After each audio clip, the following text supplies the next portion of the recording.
lleve a cabo actividades con contenido económico.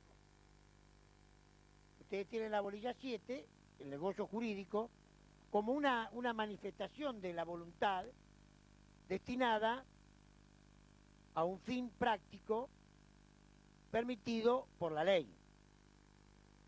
La ley será la que establecerá en qué casos las actividades con contenido económico están protegidas por el derecho. No todas las actividades económicas están protegidas por el derecho.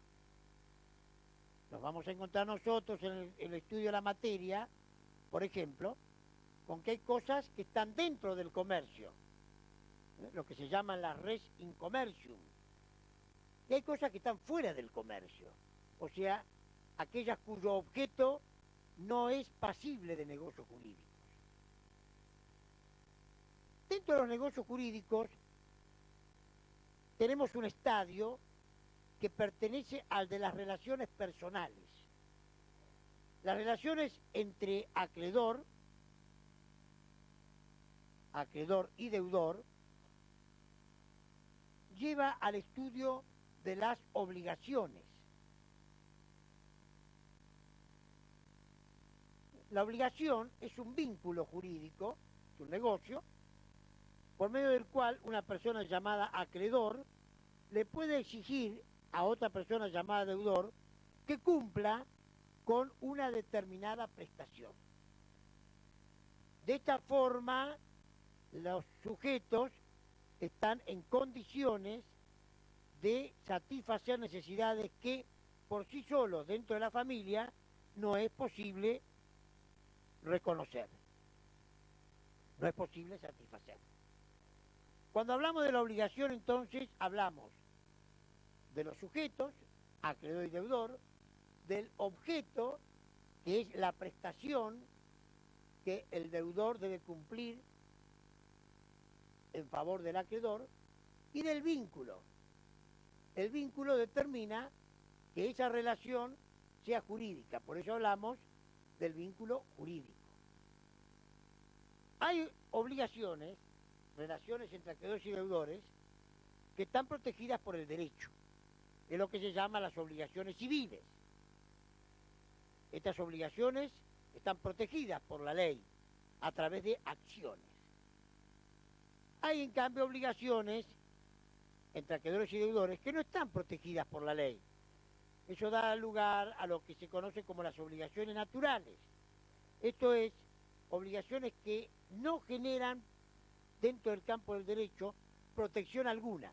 En otras palabras, la obligación civil es exigible ante el órgano jurisdiccional por medio de una acción. La obligación natural no es exigible. No hay acción para reclamar lo debido. Damos dos ejemplos. Obligación civil. Si A le presta 100 pesos a B, B tiene que devolver los 100 pesos. Y si no se lo devuelve, A le hará un juicio para cobrárselos. La ley lo autoriza a ello. En cambio, en Roma había obligaciones que no estaban protegidas por el derecho. Son las que llamamos obligaciones naturales. Por ejemplo, si el pater le prestaba 100 pesos al hijo y el hijo no se los devolvía, no tenía acción para demandar al hijo. O viceversa, si el hijo le pedía al pater y el pater no le devolvía, el hijo no podía demandar a su pater. ¿Por qué? Porque en las obligaciones naturales rige un principio que es el de la familia. Dentro de la familia se privilegian las relaciones familiares, no las económicas. Por eso que dentro de la familia no hay acciones para reclamar las deudas, pero sí las hay fuera de la familia. El tema de las obligaciones, que ustedes tienen a partir de la bolilla 13, es un tema que nos lleva necesariamente a lo que se conoce como las fuentes de las obligaciones. Esto es, ¿de dónde surgen las obligaciones? ¿Cuál es el origen de una obligación? En principio, podemos hacer una clasificación para determinar cuáles son las fuentes de las obligaciones. Los romanos, que no fueron muy afectos a la teoría, no obstante ellos calificaron por su origen las obligaciones.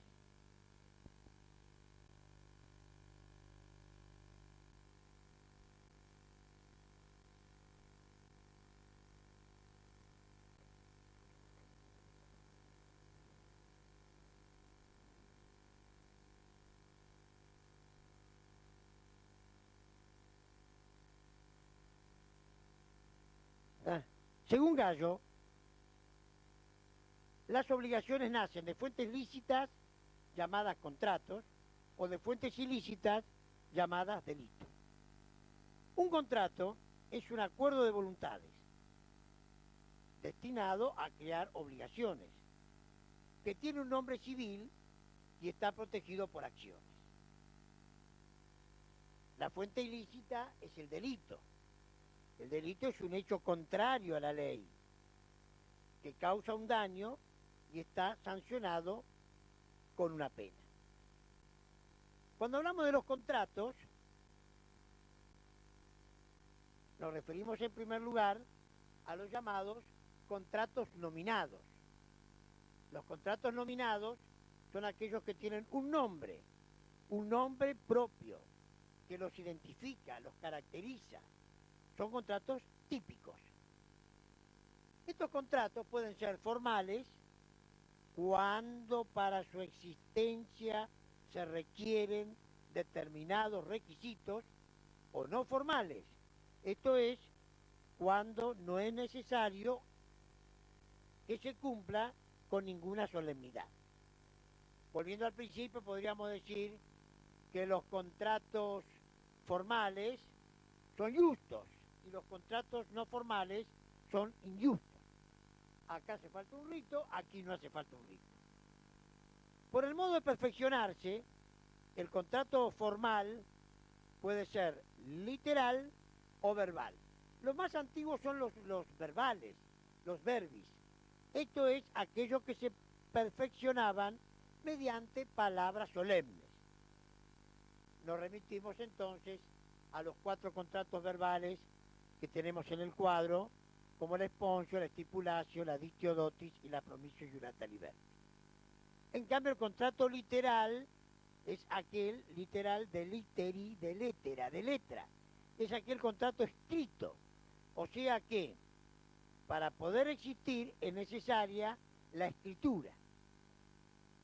Entre los más antiguos encontramos con la nómina transcripticia, que es un contrato de carácter, diríamos, cuasi familiar, y de 2 contratos de origen griego como la quilógrafa y la sínglofa. De otra parte nos encontramos con los contratos no formales, es decir, los que no necesitan de ningún requisito solemne. Se perfeccionan los contratos no formales, o bien por la entrega de la prestación, contratos reales. La palabra real viene de res significa cosa. Dentro de los contratos reales nos encontramos con el mutuo, el comodato, el depósito, la prenda. Por ejemplo, el mutuo es un préstamo de consumo. ¿Cuándo se perfecciona un préstamo de dinero? Cuando se entrega la cosa. ¿Cuál es la cosa que se entrega? El dinero. Por eso que es un contrato real. Nadie le debe nada a nadie si antes no le prestan o no le entregan el dinero. Por eso este contrato nace, el real, cuando se entrega la prestación. Lo mismo el depósito. Hasta que yo no dejo en depósito una cosa en poder del deudor, no hay contrato. Nadie puede obligarse por lo que no tiene. Y en consecuencia, si no tiene la custodia de la cosa, no puede ser responsable de ella. Recién se es responsable por lo depositado cuando se recibe la guarda de la cosa. Y finalmente nos encontramos con los contratos consensuales, que ya son muy sofisticados en Roma, porque el contrato consensual supone que basta el solo consentimiento de las partes. Adviertan ustedes que en todos los contratos hace falta el acuerdo de partes. Si hablamos de un contrato verbal, hace falta el acuerdo de voluntades. Yo te hago la oferta, vos me aceptás la oferta, y pronunciar la fórmula verbal. Si es escrito, yo te hago la oferta, me aceptás la oferta y hace falta la escritura. Pero en cambio, si es real, yo te hago la oferta, vos me aceptás la oferta y se perfecciona con la entrega. En cambio, en el consensual, yo te hago la oferta, me aceptás la oferta y ya está el contrato. Basta el solo acuerdo de voluntades. Si una persona le dice a otra, te vendo este reloj por 100 pesos, y esa persona dice, te lo compro, ya hay contrato, porque basta haber dado el consentimiento, en este caso a la compraventa, para que exista el contrato. Lo mismo pasa con el mandato. Si yo te mando a que pagues una cuenta en mi nombre y tú aceptas, ya hay mandato. Que vayas o que no vayas, que pongas el dinero para pagar los gastos o no lo pongas, no quita absolutamente nada al contrato. El solo hecho de haber aceptado el mandato, ya obliga a acreedor y deudor. Estos contratos fueron muy comunes en Roma, por eso tienen un lugar de privilegio dentro del derecho romano, los contratos nominados. Sin embargo, durante el imperio, el jurista Ulpiano advirtió que iban apareciendo nuevas figuras contractuales que sin embargo no alcanzaban a tener los requisitos suficientes como para distinguirlos. Por ejemplo, todos sabemos lo que es una compraventa. Hay un comprador, hay un vendedor, el comprador paga el precio en dinero, el vendedor entrega la posesión pacífica de la cosa tiene que estar en el comercio, tiene que existir o posiblemente llegar a existir, etcétera, etcétera. Está bien tipificado. Pero hay contratos donde no están dadas todavía las características. Es por eso que esos contratos, los romanos los llamaban contratos innominados, o sea, contratos sin nombre propio todavía, porque no tenían en sí características suficientes como para poder tipificarlo. El más antiguo de ellos es la permuta o trueque. ¿En qué consiste la permuta o trueque? Te cambio 2 caballos por dos esclavos. O sea, a cambio de una cosa te doy otra. Pero no hace falta otros requisitos. No hay precio. Y no hay, digamos, elementos que puedan agregarse, porque donde aparezcan otros elementos, la permuta deja de ser permuta y se puede transformar en otro contrato, por ejemplo el mutuo, o la sociedad, o la compraventa. El contrato innominado es entonces aquel que no tiene características propias. Son contratos nuevos, negocia nova, decían los romanos. Son los contratos que están todavía en formación. Fíjense ustedes que en nuestros días existe una cantidad muy importante de contratos innominados que no están específicamente legislados. Yo recuerdo, hasta hace algunos años era innominado el contrato del jugador de fútbol, hasta que se sancionó una ley donde se estableció los requisitos para que hubiese un contrato para celebrar entre un club y un jugador de fútbol. Ese contrato era innominado, se regía por una serie de reglas que no estaban perfectamente determinadas. El contrato de edición, el contrato de edición tiene lugar cuando una persona va a un imprentero y le dice quiero 100 ejemplares de esta obra. Bueno, tampoco ese contrato aparece en el código todavía legislado. Y lo mismo podríamos decir del que alquila un hangar para guardar una lancha, un barco o un avión. No existe el contrato de hangaraje, existe el contrato de depósito, que es un contrato nominado. Pero no es lo mismo dejar el auto en la cochera que dejar un avión o dejar una lancha. Entonces, estos contratos figuran en el derecho romano y aún en nuestro derecho, no el de hangaraje porque no existían los aviones en Roma, figuran como contratos innominados. Finalmente, el derecho romano va a crear una nueva categoría de relación obligacional, que son los pactos vestidos. Un pacto es un acuerdo de voluntades. Un pacto, cuando está protegido por la ley, es un pacto vestido. Cuando ese acuerdo no está protegido por la ley, se dice que es un pacto desnudo. Ahora bien, ¿qué diferencia hay entre un pacto vestido y un contrato? En principio, la diferencia es de forma, porque el contrato es producto de la ley. Únicamente el legislador podía crear contratos. En cambio, el pacto surge al desaparecer el comicio como una fuente de obligaciones que tiene su origen o en el pretor o en el emperador. Por eso los pactos vestidos pretorianos son aquellos pactos que ha creado el pretor a través del edicto o el emperador a través de constituciones imperiales. Queda entonces bien en claro, primero, que el contrato nominado es el que tiene características propias, el innominado el que no las tiene. El pacto difiere del contrato en su origen. El contrato deriva de la ley y el pacto deriva o de la voluntad del pretor o de la voluntad del emperador. Finalmente, nos encontramos nosotros con los delitos. Esto es, con los hechos ilícitos, los hechos que están prohibidos por la ley. Los romanos, refiriéndose a los delitos, hicieron una distinción. Al igual que hoy día, los delitos pueden ser de acción pública o de acción privada. El delito de acción pública es aquel delito, aquel hecho ilícito que agravia a la comunidad, que pone en peligro a la sociedad. Delito público, por ejemplo, era la rebelión. El que se levantaba contra el rey o contra las autoridades ponía en peligro la seguridad del Estado. Era un delito sumamente gravoso, castigado con la pena de muerte. Lo mismo pasaba, por ejemplo, con el que atentaba contra un magistrado, el magnicidio. El magnicidio también era castigado con la pena de muerte. Atentar contra un magistrado, como hoy día podría atentar contra un legislador, contra un juez, contra el presidente, es un delito que pone en peligro la situación institucional del Estado. Estos delitos eran de carácter público.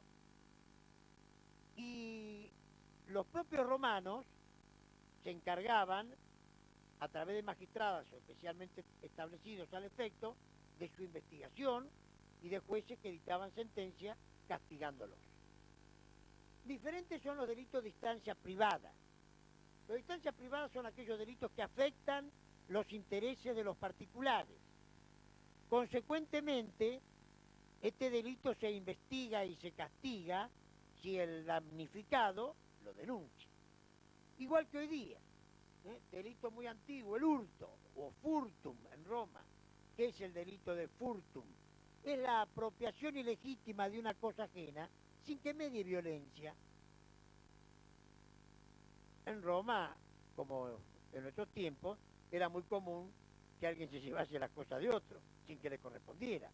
Bueno, la víctima, si hacía la denuncia, habría la investigación.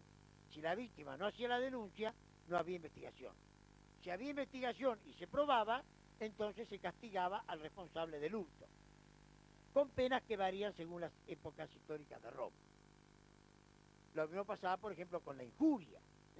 La injuria era la ofensa, la injuria moral o la injuria física. La injuria moral eran las malas palabras, los gestos agraviantes. La injuria física podía ser, digamos, la agresión a otra persona. También la injuria tenía este procedimiento. La víctima podía o no hacer uso de su derecho y denunciarlo, y si lo denunciaba podía castigarse. En cuanto al daño injustamente causado, tiene que ver con algo que ya vimos en el comienzo de esta charla. Esto es aquel principio de Ulpiano de no dañar las cosas de otro. Cuando alguien dañaba las cosas de otro, caía bajo una ley llamada Aquilia. La ley Aquilia obligaba al causante del daño sobre las cosas de otro a pagar el mayor valor de la cosa si la cosa había sido destruida o muerta. La muerte del esclavo ajeno o de un cuadrúpedo, como podía ser un buey, determinaba la muerte, que se pagase el mayor valor que la cosa hubiera tenido el año anterior. En cambio, si el daño era de otra naturaleza, por ejemplo, le cortaba la oreja al esclavo ajeno o hería a un animal de otra persona, lo que tenía que pagarse como indemnización era el mayor valor que esa cosa había tenido en los últimos 30 días. En breve síntesis, entonces, los delitos constituyen un hecho contrario a la ley. Punto y aparte. El emperador Justiniano advirtió que había figuras que se asemejaban a los contratos, pero que no eran contratos porque faltaba el acuerdo de voluntades, es lo que se va a llamar cuasi contrato. La esencia del contrato es que haya acuerdo de voluntades. Por ejemplo, en el mandato, el mandante le pide al mandatario que vaya en su nombre y representación a pagar una cuenta. Y el mandatario acepta. Pero ¿qué pasaba cuando una persona pagaba la deuda de otro sin que el deudor estuviese enterado de ello? Imaginemos, por ejemplo, que mi vecino está ausente, le va a vencer la cuenta de la luz y yo, para evitarle problemas, le pago la cuenta de la luz. Decía Justiniano que cuando falta el consentimiento, porque el vecino no me dijo nada que le pagara, si me hubiera dicho que le pagara, había mandato. Como no me dijo nada, hay gestión de negocios ajenos. La gestión de negocios ajenos en Roma es un cuasi contrato.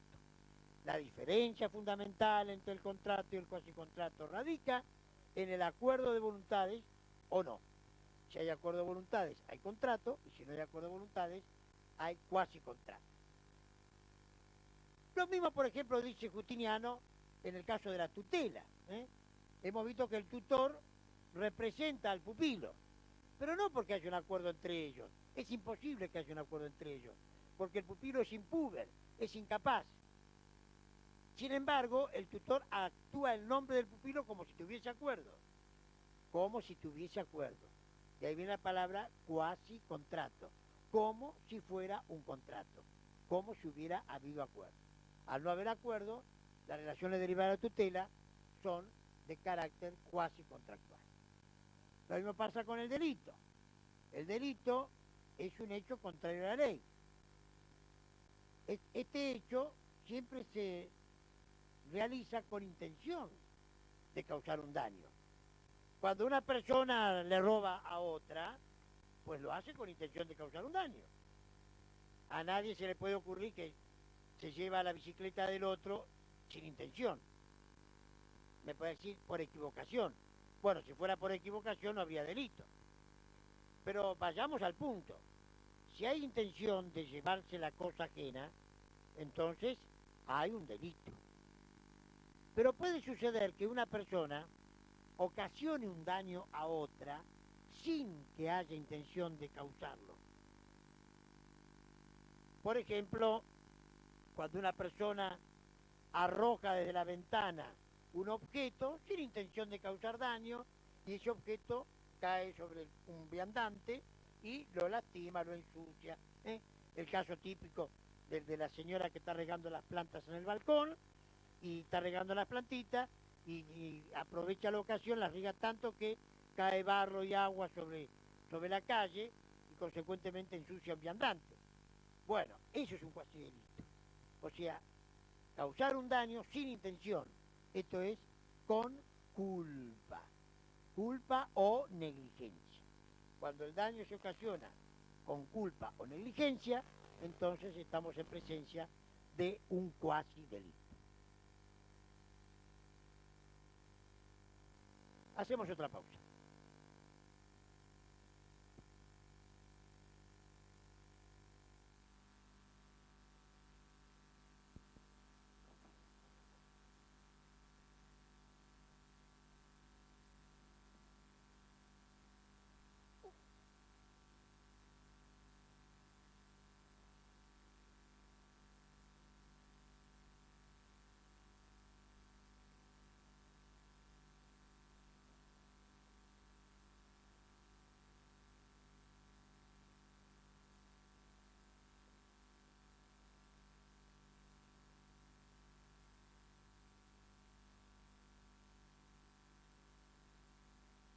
En este bloque vamos a abordar otro tipo de relaciones,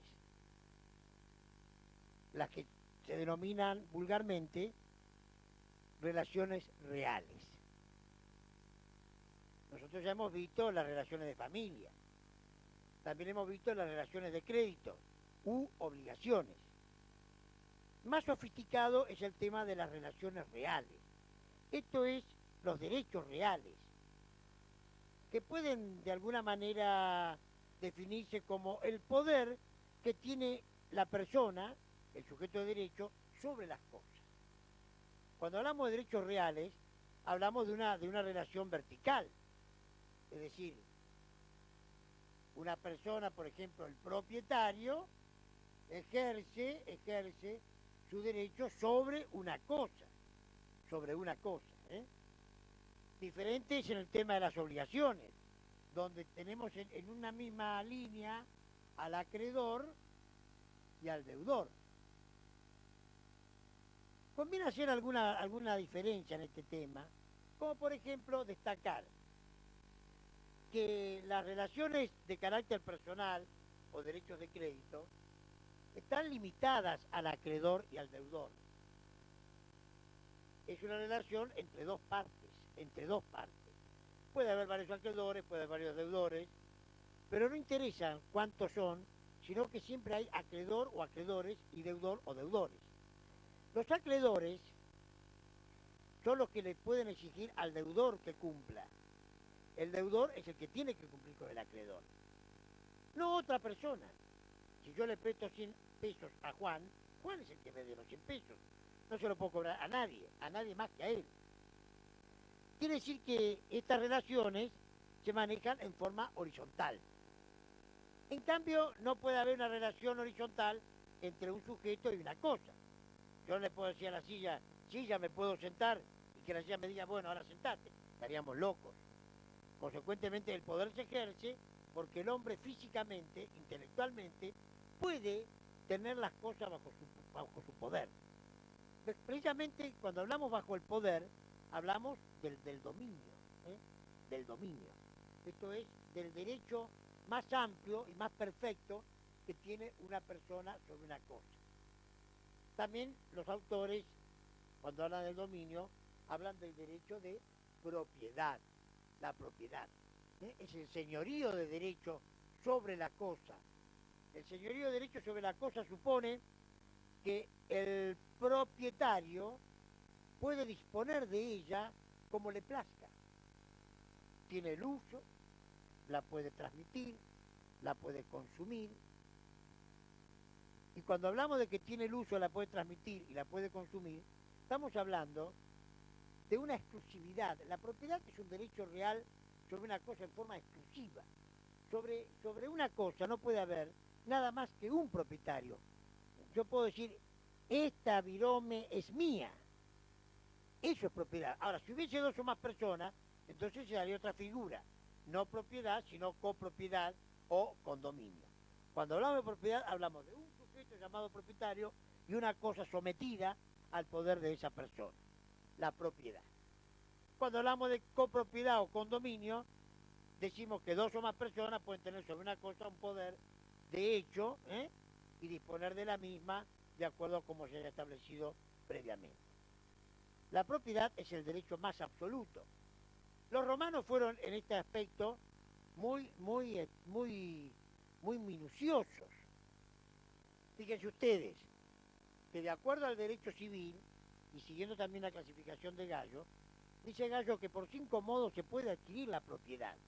Y a continuación enuncia la mancipatio, que es un negocio solemne, la iure cessio, que también es un negocio solemne, la usucapio, que solemnemente se adquiere la propiedad por el transcurso del tiempo, la adjudicatio, cuando de acuerdo a la ley se adjudican cosas en propiedad a determinadas personas, o la ley. La ley también puede decir en determinadas circunstancias a quién pertenece una cosa. Estos son los modos solemnes. El que utiliza alguno de estos modos solemnes se transforma en propietario quiritario o propietario del derecho civil. Es decir, este señor va a tener el título de propietario. Y al tener el título de propietario, nadie puede excluirlo lícitamente de su derecho de propiedad. Y si alguien lo perturba, entonces el derecho le va a dar, como pueden ver ustedes, en la bolilla correspondiente, en la 10, tiene el propietario la reivindicatio, o sea, la acción destinada a proteger el derecho de propiedad. Pero también los romanos admitieron que se podía tener una propiedad de grado inferior. Esto tiene que ver mucho con la forma de pensar de los romanos, toda vez que hay una circunstancia muy particular. En general, el derecho romano distingue los derechos de propiedad de los ciudadanos de aquel poder que el ciudadano puede tener sobre una cosa sin ser propietario. Cuando una persona tiene un señorío de hecho sobre una cosa, se dice que tiene la posesión. La posesión es poder disponer de la cosa como si se fuera dueño, pero sin tener título. Sin tener título. Claro está que el poseedor, por el transcurso del tiempo, puede llegar a ser propietario, por los ducados, como hemos visto.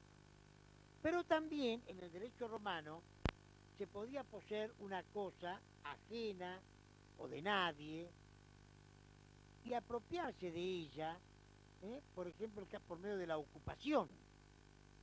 La ocupación es tomar la posesión de una cosa sin dueño, una cosa sin dueño. El ejemplo más típico de ocupación tiene lugar, por ejemplo, con las aves, con lo que se caza, con lo que se pesca. Ocupar aquí significa tomar posesión de la cosa que no pertenece a nadie, porque los pájaros están digamos, fuera del dominio de las personas. Y únicamente las personas pueden disponer de las aves, de los peces, de ciertos animales, cuando los capturan. Recién cuando los capturan tienen la posesión de ellos. Y se transforma en un propietario de segundo grado que da origen a lo que, como hemos dicho, se llama la propiedad bonitaria o propiedad del derecho de gente.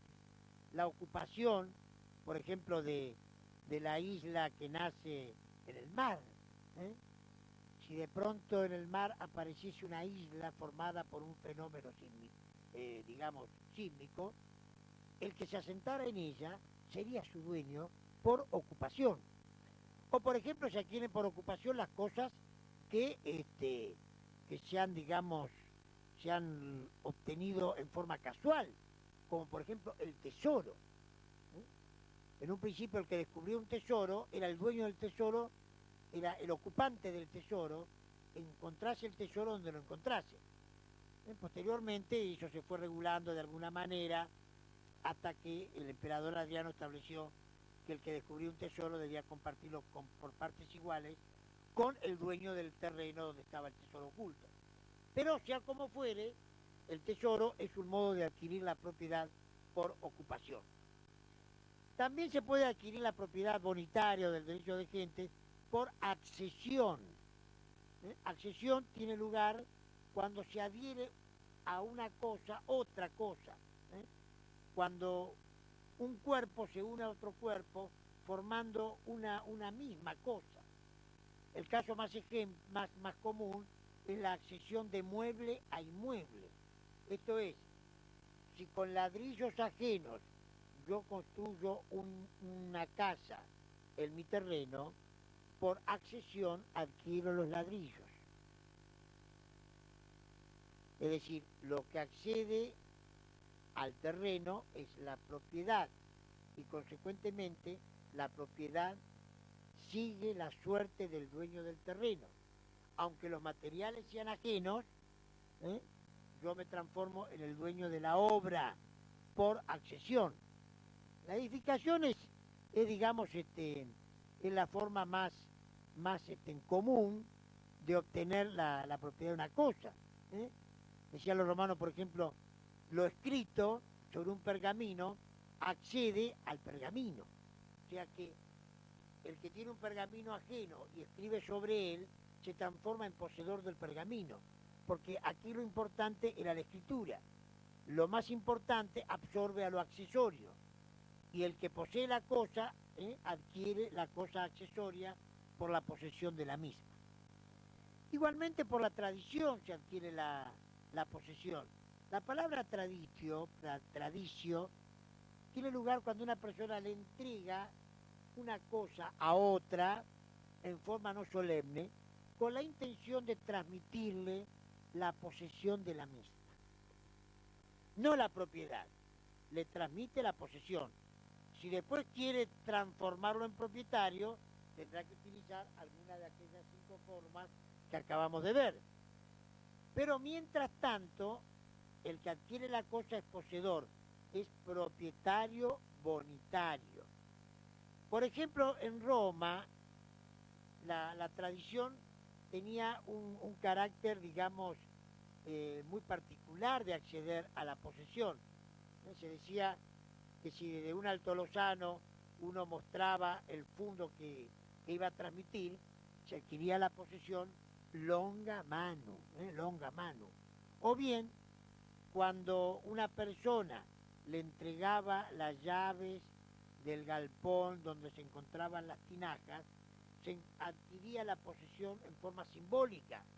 Si la entrega de las llaves era lo que le permitía al adquirente, al accipient, hacerse poseedor de las tinajas. La tradición entonces tiene lugar cuando se transmite la posesión, cuando hay intención de transmitir la posesión del tradens al accipient, y tiene que haber un título que lo justifique, por ejemplo, que lo venda, y debe ser, digamos, con una causa justa, una causa justa, o sea que esa tradición esté permitida y protegida por la ley. Otro modo de transmitir la propiedad del derecho de gentes es por la confusión. La confusión tiene lugar, por ejemplo, cuando se mezclan líquidos, cuando se mezclan animales, decían los romanos, que si tus 15 ovejas se mezclan con las 14 mías, queda entre ambos un condominio. Yo voy a ser propietario y tú también, pero no de determinadas ovejas, sino de todo el rebaño. Porque como en Roma no se marcaban los animales, el hecho de que se mezclasen, se confundiesen los animales de uno con los de otro, y no se pudiera distinguir de quiénes eran unos y de quiénes eran otros, se adquirían todos. Por supuesto que para poder recobrar la parte que le correspondía a cada uno de ellos, habría que vender el rebaño, y entonces de esa manera cada uno recobraba el valor de los animales que se habían confundido con los otros. La confusión. Y finalmente hay un modo muy particular de adquirir la propiedad de una cosa ajena, la propiedad bonitaria, que es por medio de la especificación. La especificación tiene lugar cuando con una materia prima ajena, sin permiso de su dueño, yo hago una nueva especie. Por ejemplo, si con tus vides, sin tu permiso, lo hago vino, adquiero por especificación el vino. O si un trozo de mármol es tuyo y yo con el trozo de mármol, sin tu consentimiento, hago una estatua, la estatua es mía. Va de suyo que en este caso el especificador tendrá que indemnizar al dueño de la materia prima por el valor de la misma. Pero la cosa especificada queda en su poder. El tema de los derechos reales nos lleva a nosotros, digamos, a tener en cuenta que todos estos modos que hemos visto tienen una profunda significación dentro del derecho romano y tienen que ver con la propiedad del derecho civil o la propiedad del derecho de gente. Finalmente ustedes se van a encontrar con otras clases de derechos reales, como las servidumbres. La servidumbre supone someter una cosa de otro al servicio de uno. aquí alguien con el consentimiento de otra persona va a servirse de la cosa ajena. Y nos vamos a encontrar nosotros, por ejemplo, con servidumbres de tipo agrario, las llamadas servidumbres rústicas, como la servidumbre de paso, donde yo puedo, con consentimiento del dueño, pasar por el campo ajeno. O bien, con el consentimiento del dueño, yo puedo extraer agua a través de un acueducto. Ya también, con el consentimiento del dueño, tener una servidumbre no real, sino personal sobre una cosa de otro. El caso más común es el usufructo, cuando yo uso y gozo de los frutos de una cosa ajena, con autorización del dueño, pero sin alterar la sustancia. El usufructo es un derecho de usar y gozar de una cosa ajena. Por ejemplo, si me dicen, te doy el usufructo un manzanar, quiere decir que yo puedo tomar las manzanas y hacerlas mías, con autorización del dueño. Ustedes se preguntarán cuál es el beneficio de una servidumbre. Bueno, tiene mucho que ver esto con los intereses que se manejaban en la antigüedad. Es evidente que dejar pasar por el fondo ajeno, en el caso de la servidumbre real de paso, tendría alguna contraprestación, no de carácter económico, pero sí significaría que el dueño del fondo que permite que alguien pase, tal vez obtenga el usufructo de un monte manzanar de la persona que pasa por su fondo. Con lo cual, todas estas relaciones permitían obtener ventajas en forma recíproca. Algunas de estas servidumbres, por ejemplo, eran de carácter económico. El caso del enfiteuco.